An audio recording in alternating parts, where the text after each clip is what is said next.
These are some Dinar Guru updates, starting off with Samson article quote, Al-Alaq, the monetary situation in Iraq is excellent and our reserves support the stability of the exchange rate.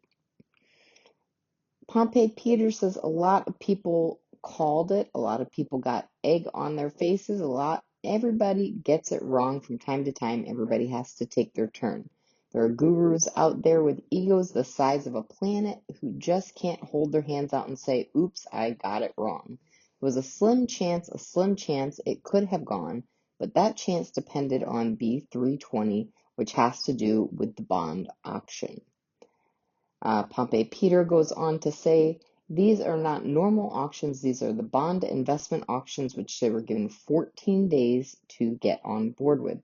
They would conclude with the 26th. The purpose of those bonds was largely to give back, in my opinion, to the people to invest, get their chunky dinars out, get some more of them off the streets, and they could invest in their country.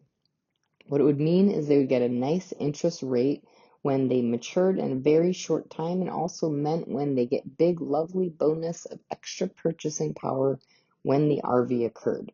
They are due to complete that, and as of yesterday on the 26th, he says. All right, Militiaman says, we've been waiting to hear some more information out of Iraq.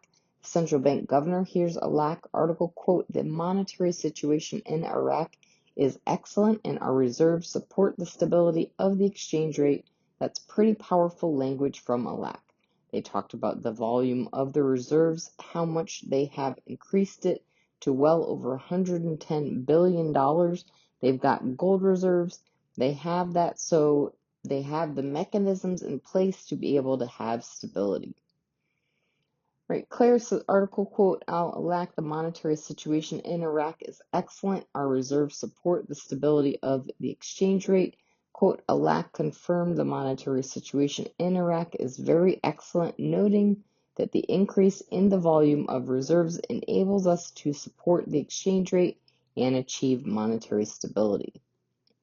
All right, Mark Z via PDK says there are some golden articles out of Iraq overnight. Finance Committee reveals the outline of amending the budget law. He says they are almost done. The Oil Committee meets to discuss the text of the budget amendment regarding Kurdistan oil. The Kurdish region will start exporting about 450,000 barrels of oil per month, an extra $1 billion from the Kurdish region for government revenues alone. These are huge numbers, would not be happening if HCL was not at least agreed to. I think they're still hiding that. It's not been officially announced, but there are some solid clues that it could be done. Right, moving on to Frank 26 says, what is it that the Central Bank of Iraq needed in order to bring forth a new exchange rate and lower notes to the citizens? Security and stability. That was the key. You cannot do anything without security and stability. Article quote, Iraq, the monetary situation in Iraq is excellent and our reserves support the stability of the exchange rate. That's a confession. You have stability.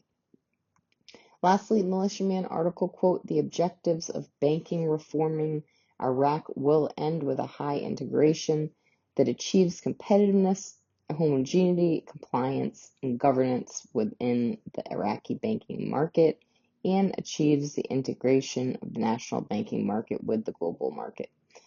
They haven't ever done that with an exchange rate of 1180, 1166, 1182, 1310, 1450. Never happened. Then why would they just all of a sudden say now it's okay? Integrating Iraq's national banking market system with the global market system, in my view, will require a real effective exchange rate.